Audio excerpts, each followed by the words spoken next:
আজকে কি অর্ডার করেছো? আজকে অর্ডার করেছি হচ্ছে ধোসা, কিন্তু এই ধোসাটা কিন্তু খুবই একটা অন্যরকম ধোসা। আচ্ছা চলো দেখি।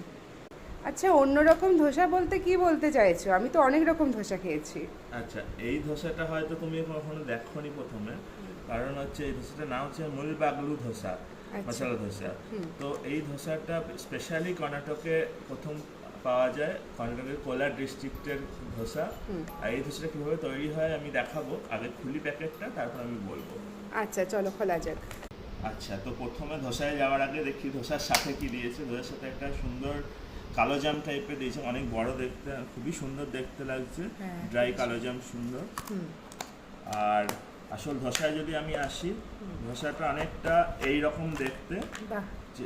আর এর সাথে হচ্ছে দিয়েছে স্পাইসি টমেটো চাটনি আর কোকোনাট চাটনি।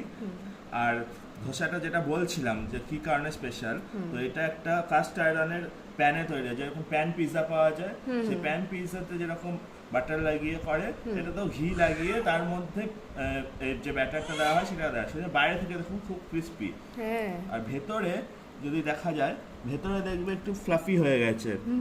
তার মধ্যে মশলাটা দিয়েছে, লাল মশলা দিয়েছে আর একটা আলুর মশলা দিয়েছে। তো বাইরে থেকে এটা খুবই ক্রিস্পি হওয়ার জন্য এটা টেক্সচারটা পুরোপুরি আলাদা, আবার ভেতর থেকে একটু স্পঞ্জি টাইপের। তো খুবই ভালো লাগে এই জন্য খেতে। আর এদের প্যাকেজিং খুবই ভালো, এদের যা প্যাকেজিং দেখছি। খুবই ভালো, এখনো ধোসাটা ক্রিস্পি আছে। ঠিক আছে, চলো খাওয়া যাক।